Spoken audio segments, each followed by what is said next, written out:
রাজধানীতে ডায়রিয়া রোগের প্রকোপ দেখা দিয়েছে, অবস্থা বিপজ্জনক। অতিমাত্রায় ডায়রিয়া রোগী আসা থামেনি আইসিডিডিআরবি হাসপাতালে। ইউনিসেফের একটি রিপোর্ট অনুযায়ী বাংলাদেশে প্রতি বছর 5 বছরের নিচে প্রায় 70,000 শিশু ডায়রিয়াজনিত রোগের কারণে হাসপাতালে ভর্তি হচ্ছে এবং সবথেকে অ্যালার্মিং রিপোর্ট সেটা হলো প্রতি বছর এই ডায়রিয়াজনিত রোগে মারা যাওয়া মানুষের সংখ্যা প্রায় 2 লাখের কাছাকাছি। ওয়ার্ল্ড হেলথ অর্গানাইজেশন অর্থাৎ WHOর আরেকটি রিপোর্টে বলা হয় এই ডায়রিয়াজনিত মৃত্যুর প্রধান কারণ হলো পানি শূন্যতা। অথচ সঠিক ওরসেলাইনের ব্যবহারই এই ডায়রিয়াজনিত মৃত্যুর হার নামিয়ে আনতে পারে প্রায় শূন্যের কাছাকাছি। ওরসেলাইন কি? ওরসেলাইন হলো বিভিন্ন ধরনের লবণ, যেমন সোডিয়াম ক্লোরাইড, পটাশিয়াম ক্লোরাইড অথবা গ্লুকোজের কম্বিনেশনে একটি স্যালাইন যেটাকে আমরা বলি, যেটা আমরা নির্দিষ্ট পরিমাণ পানির সাথে মিক্স করে খেয়ে থাকি যখন আমাদের ডিহাইড্রেশন হয় অথবা ডায়রিয়াজনিত কারণে অথবা বমির কারণে। এই ওরসেলাইনের মধ্যে যে সোডিয়াম ক্লোরাইড, পটাশিয়াম ক্লোরাইড অথবা গ্লুকোজ থাকে, এগুলো আমাদের ইন্টেস্টাইন মানে ক্ষুদ্রান্ত থেকে পানিগুলোকে শোষণ করে রক্তের মধ্যে পাঠিয়ে দেয়, যার ফলে আমাদের শরীরের যে পানি শূন্যতা সেটা কমে যায়। কিন্তু আমাদের দেশে আমরা এই ওরসেলাইনের অনেক বেশি ভুল ব্যবহার করি। যেমন আমাদের দেশে স্যালাইনের যে কম্বিনেশনটি পাওয়া যায় সেটি মিক্স করার কথা 1/2 লিটার বা 500 ml পানির মধ্যে, কিন্তু আমরা কি করি অনেক সময় ওই 500 ml পানি থেকে পানি কমিয়ে দেখা যাচ্ছে 400-450 ml পানিতে মিক্স করে স্যালাইনটা গুলিয়ে খাই। অথবা এমনও অনেকে করে যে স্যালাইনের প্যাকেট খুলে ওইখান থেকে অর্ধেক স্যালাইন গুলিয়ে বাকি অর্ধেক স্যালাইন পরবর্তীতে খাওয়ার জন্য রেখে দেয়। আবার এমনও হয় যে স্যালাইন গোলানোর পরে তারা এটাকে ফ্রিজে সংরক্ষণ করে রাখে এবং 1 দিন বা 2 দিন পরে বা 15-16 ঘন্টা পরে তারা এগুলো খাচ্ছে।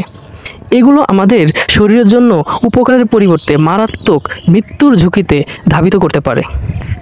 যেমন আমরা যদি এই স্যালাইনটি 500 ml পানির মধ্যে না মিক্স করে তার থেকে কম পানিতে মিক্স করি, যেমন 400 ml বা 450 ml পানিতে, তখন ওই পানির মধ্যে বা ওই সলিউশনের মধ্যে স্যালাইনের যে ঘনমাত্রা বা কনসেন্ট্রেশন সেটা বেড়ে যাবে। তখন স্যালাইনের যে কাজ করার কথা ছিল যে আমাদের ইন্টেস্টাইন বা ক্ষুদ্রান্ত থেকে পানি শোষণ করে রক্তের মধ্যে পাঠানোর কথা ছিল, কিন্তু স্যালাইন তখন উল্টা কাজটা করবে, কারণ আমাদের কোষের মধ্যে যেই লবণের ঘনমাত্রা ছিল সেটা থেকে আমাদের ইন্টেস্টাইনে তখন স্যালাইনের কারণে লবণের ঘনমাত্রাটা বেড়ে যায়। তখন কি হবে, ও উল্টা কোষ থেকে বা রক্ত থেকে যে পানিগুলো ছিল সেই পানিগুলো বের করে নিয়ে শরীর থেকে বের করে দিবে। তখন আপনি যেই অতিরিক্ত ডিহাইড্রেশন মানে এমনকি আপনার মৃত্যু ঝুঁকিও হয়ে যেতে পারে।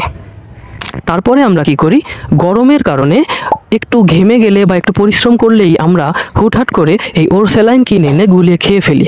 এটা কিন্তু আমাদের শরীরে কখনোই উপযোগী বা উপকারী না।